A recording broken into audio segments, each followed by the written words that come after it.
Chiranjeevi cinema ఫంక్షన్లలో చేస్తున్న వ్యాఖ్యలు అయితే బాగా సోషల్ మీడియాలో వైరల్ అవుతున్నాయి. కొన్ని ట్రోల్ కూడా అవుతున్నాయి. లైలా సినిమా ఫంక్షన్లో చేసిన వ్యాఖ్యలకు సంబంధించి రాజకీయంగా కూడా చర్చ జరిగింది.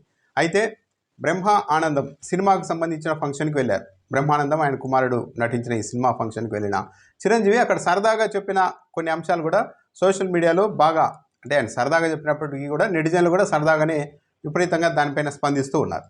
అక్కడ చిరంజీవికి సంబంధించిన వాళ్ళ తాతగారి ఫోటో, అంటే అమ్మ వాళ్ళ నాన్న ఫోటోను అక్కడ ప్లే చేసి ఈయన గురించి 4 వ్యాఖ్యలు చెప్పండి అన్నప్పుడు చిరంజీవి కొన్ని వ్యాఖ్యలు చేశారు. లేదండి, ఫస్ట్ టైం చూస్తున్నా అంజనీదేవి గారి father, the great personality Chiranjeevi గారు ఒక్క వాక్యం వారి పేరు లేదంటే వారి గురించి చెప్పాలని రిక్వెస్ట్ చేస్తున్నాము. మీ చిన్ననాటి అనుభవాలు ఏదైనా. మా అమ్మగారి తండ్రి గారు రాధాకృష్ణ నాయుడు, ఆయన నెల్లూరు వాసి, కానీ మొగల్తూరులో సెటిల్ అయ్యి అక్కడ స్టేట్ ఎక్సైజ్ ఇన్స్పెక్టర్గా రిటైర్ అయ్యారు ఆయన. అండ్ ఆయన నీకు ఎవరి పోలికలైనా ఎవరి బుద్ధి అని రావచ్చు, కానీ ఆయన బుద్ధులు మాత్రం రాకూడదురా అనేవాళ్ళు. ఎందుకంటే ఆయన రసికుడు.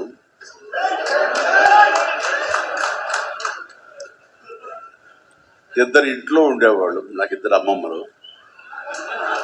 వీళ్ళిద్దరి మీద అలిగితే 3వ వ్యక్తి పాపం ఎవరో ఒక అన్ని కోల్పోయిన ఒక వ్యక్తి అని ఒక జాలిపలేదు ఆవిడకి అతి దగ్గర అయ్యేది ఆయన.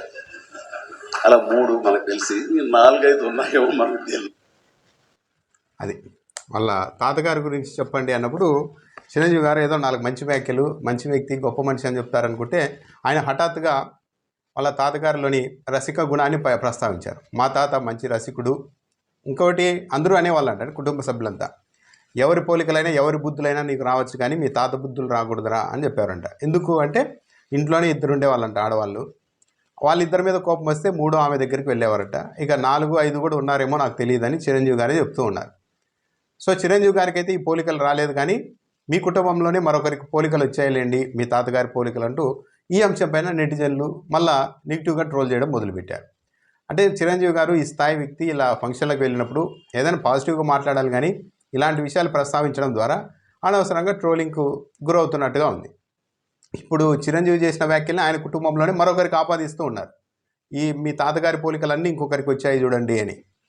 సో ఇలాంటి వ్యాఖ్యలకి కాస్త దూరంగా ఉండడం కూడా చిరంజీవి గారికి మంచిది. దాంతోపాటు ఆయన రాజకీయాల్లో అయితే నేను రాను, ఈ మధ్య పెద్ద పెద్ద వాళ్ళంటే పొలిటీషియన్లను కలుస్తున్నారు కదా, ఆ నేపథ్యంలో మళ్ళీ అటువైపు వెళ్తారేమో ఇటువైపు వెళ్తారేమో అని ప్రచారం జరుగుతుంది. కానీ నేను ఎట్టి పరిస్థితుల్లోనూ రాజకీయాల వైపు అయితే రాను, నేను పూర్తిగా సినీ పరిశ్రమకే ఉంటాను. పెద్ద పెద్ద వాళ్ళని కూడా నేను చిత్ర పరిశ్రమ కోసమే మంచి చేయాలన్న ఉద్దేశంతోనే కలుస్తూ ఉన్నాను, రాజకీయాల వైపు అయితే నేను రావడం లేదు అని కూడా చిరంజీవి క్లారిటీ ఇచ్చారు.